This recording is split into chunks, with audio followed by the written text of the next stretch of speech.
We're rolling. How's my hair? Thank you. So a lot of us right now are doing spring cleaning, and we're bringing some of our amps out to, maybe they've been in storage for a long time. I have this amplifier that I've had for many, many years. It's been in storage for a long time.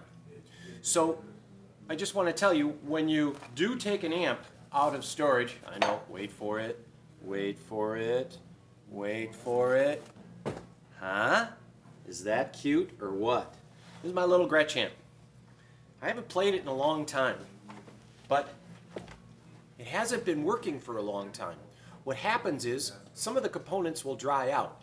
A lot like a car, if you left a car in your garage for many years, components dry out, rubber dries out, paper dries out. So when you first turn on one of your amplifiers that you've pulled out of storage, you want to turn it on, and I like to make sure that all the controls are down. Do not turn it up right away.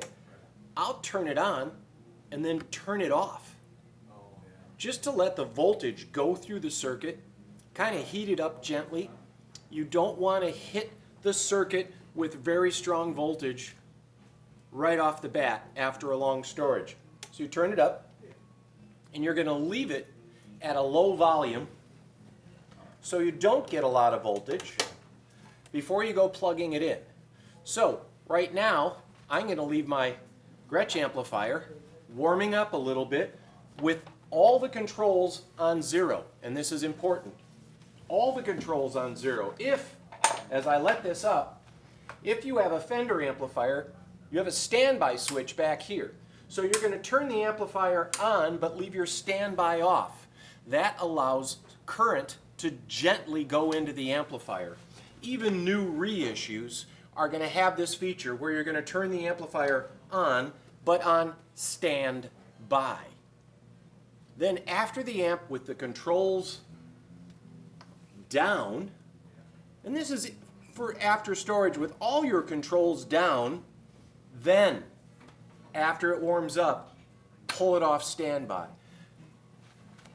If you send too much current in too fast, you could actually harm your filter caps, and they'll need replacement that much quicker. The standby switch on amplifiers is very important.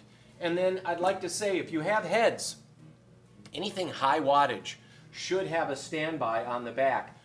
Always, always plug in a speaker. Heat is your worst enemy if you leave an amplifier on for a long time. So turn it on with the controls down. Make sure you always have a speaker hooked up to it, or you could damage the amplifier. The heat backs up into the circuit without having any place to send it. You need a speaker cabinet to hook it up. So you need something to hook up your cabinet to. With a combo amp, you don't have to worry about that because their speakers are hopefully always hooked up. Now, getting back to my little Gretsch, and I've had this little Gretsch in storage for about 2 years. I've let it warm up just a little bit here whilst we've been talking. And I'm going to grab this handy little Rickenbacker 325 for you John Lennon fans. Now here it is. I'm turning the amp up.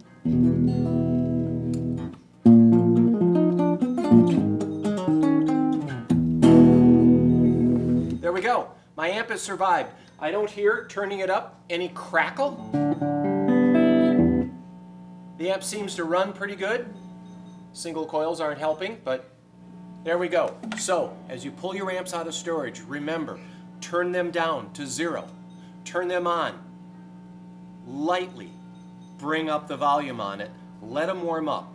Don't turn up your amps, turn on your amps cold. Turn them up and turn them on all the way. The best amps, vintage amps, are the amps that are used frequently.